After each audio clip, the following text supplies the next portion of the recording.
जी, शारीरिक कष्ट के साथ हम आध्यात्म और शांति की तलाश कर सकते हैं। शारीरिक कष्ट के साथ तो जीना ही है, उसके बिना अगर आप हो गए तो फिर कौन सी शांति चाहिए। शरीर स्वयं एक कष्ट है, कभी वो कष्ट बहुत बड़ा है, कभी वो कष्ट बहुत छोटा है। कष्ट तो उसी दिन शुरू हो गया था जिस दिन शरीर धारण किया था। यहां कष्ट नहीं, वहां जीवन कैसा? तो वो तो रहेगा ही रहेगा, और उसी के साथ जीने की कला को कहते हैं अध्यात्म।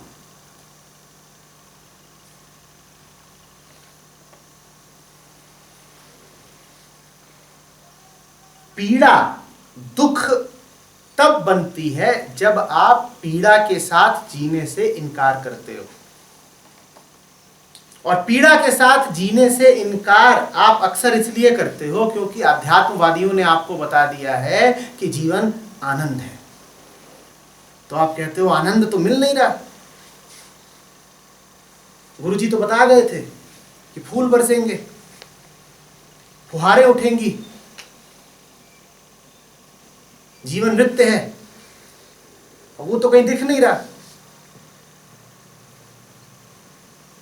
यहां तो कभी यहां दर्द होता है, कभी धूप लगती है, कभी कोई बीमारी लग जाती है, कभी कहीं शोर होता है, कभी कहीं कोई मौत देख लेते हैं। यहां तो जिधर देखो वहीं मौत का नाच चल रहा है। मृत्यु लोक ही है। जीवन का तो अर्थ ही है कि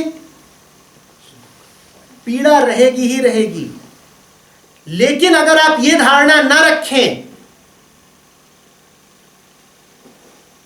कि पीड़ा गलत है, तो पीड़ा सताती नहीं।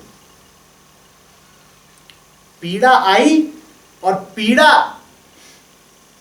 का टकराव आपकी किस धारणा से होता है कि पीड़ा को नहीं होना चाहिए। और यह धारणा आपको किसने दी है? यह धारणा कुछ आपको तथाकथित अध्यात्म ने दी है, कुछ बाजार ने दी है, विज्ञापनदाताओं ने दी है। ये सब आपको सुख ही बेच रहे हैं ना। बाजार भी आपको सुख बेचता है, और मंदिर भी अक्सर आपको सुख ही बेच देता है कि आओ यहां बच्चा सुख मिलेगा। तो आपके भीतर ये भावना भर दी गई है कि सुख ही जीवन का उत्कर्ष है और सुखी जीवन संभव है। आओ आओ सुख देंगे। तो अब आप इस उम्मीद से, इस अपेक्षा से भरे बैठे हो कि क्या रहेगा जीवन में? सुख।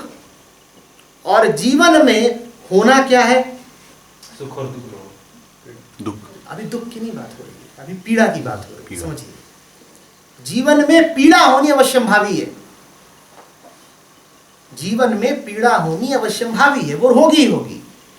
पीड़ा आती है और टकरा जाती है सुख की आपकी धारणा से। जब पीड़ा सुख की धारणा से टकराती है तो दुख का जन्म होता है। चूंकि आप सुख चाहते हो इसलिए आपको दुख मिलता है। अन्यथा पीड़ा आए और आप पीड़ा पी जाएं, पीड़ा जी जाएं, तो कहां दुख है? दुख आपको पीड़ा नहीं देती, दुख आपको आपकी उम्मीदें देती हैं।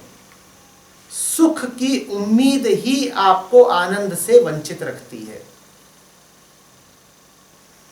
जो सुख मांगेगा वो पीड़ा को दुख बना लेगा।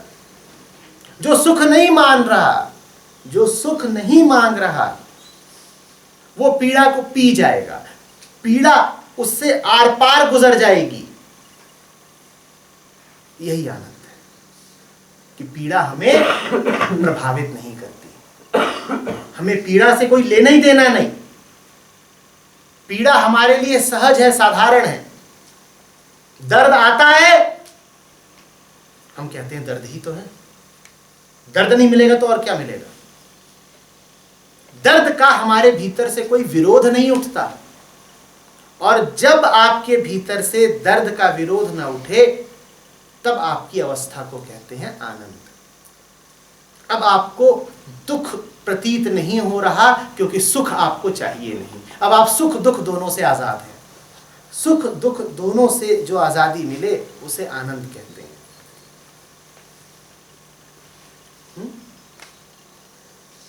बिल्कुल पीड़ा का न विरोध करिएगा, न निरोध करिएगा, न उसे नाजायज समझिएगा। जिसने भी इंसान का जन्म लिया उसे दर्द से गुजरना होगा। और दर्द में जो बात है वो मजे में, प्रसन्नता में है नहीं। दर्द में जो गहराई है वो कभी आपको खुशी में नहीं मिलेगी। दर्द अगर आपने जाना नहीं है तो आपने जिंदगी नहीं जानी।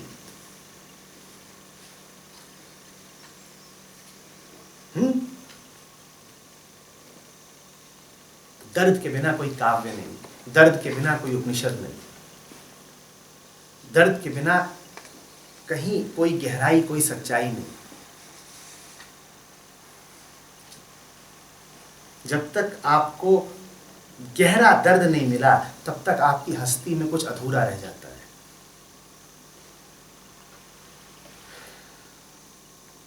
जिसका दिल 100 दफे नहीं टूटा उसको अभी दिल मिला ही नहीं। दिल चीज ऐसी है जो टूट टूट के बनती है।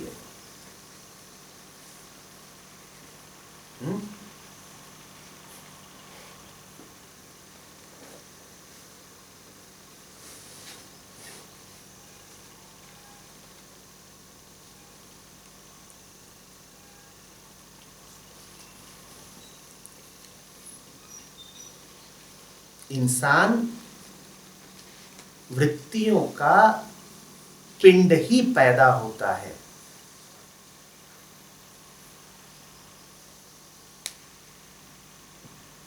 ये वृत्तियां हमेशा ऐसा कुछ करेंगी ही कि पीड़ा आए। ये बात पक्की है। आपके हाथ की लकीरों पर ही नहीं, आपकी नाक पर, आपकी आंख पर, आपके बालों में, आपके होंठ पर, आपकी छाती पर, हर जगह लिखी हुई है पीड़ा। हम पैदा ही ऐसे होते हैं, हमारा जन्म ही ऐसा है। मां को तो पीड़ा देके आदमी पैदा होता है।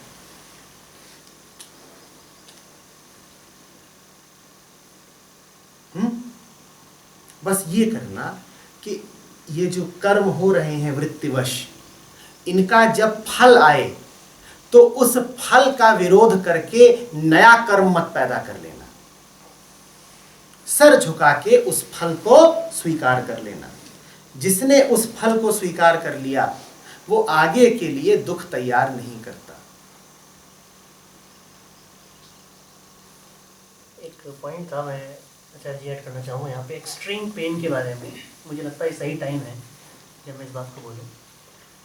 तो फॉर एग्जांपल सीरिया में बहुत ही बुरा हाल है इसमें, करेंटली सिविल वॉर चल रही है, पता नहीं कितने हज़ार लोग मर चुके हैं और सिविलियंस की बहुत ही बुरी हालत है। मतलब वो भी हमारे प्लेनेट पे हमारे भाई बहन हैं जो भी हैं।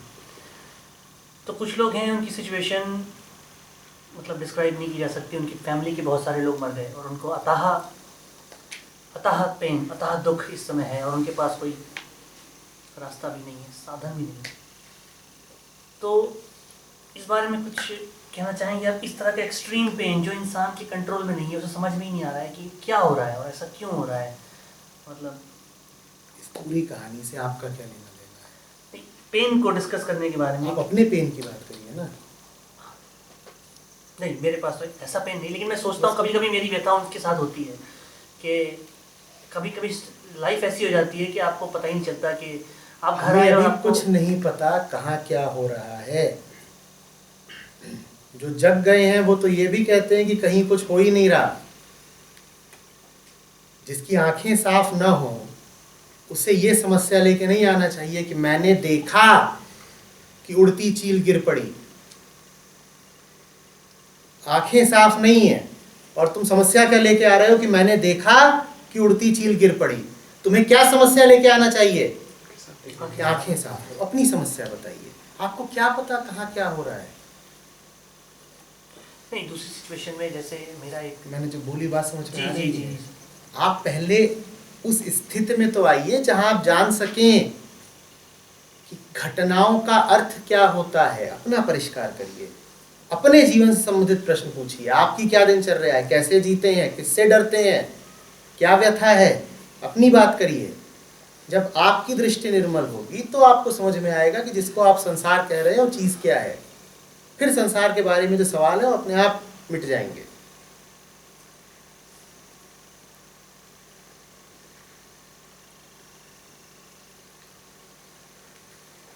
सीरिया में कुछ हो भी रहा हो तो इसीलिए हो रहा है क्योंकि लोग वैसे ही हैं जैसे हम सब हैं, कि अपने से हमें मतलब नहीं है, दूसरे से ज्यादा मतलब है, तो इसलिए लड़ रहे हैं वहां पर। इंसान की फितरत एक है। अगर अपने मन के शोधन से मतलब होता तो दूसरे पे हथियार चलाने की फुर्सत क्यों मिलती। जिस भावना के चलते आप यहां बैठे बैठे वहां की बात कर रहे हैं, उसी भावना के चलते वो आपस में लड़ रहे हैं। यही उत्तर है। आप यदि अपने मन को समझ जाएं तो ये भी समझ जाएंगे कि वो क्यों लड़ रहे हैं। तो अपने मन को समझिए।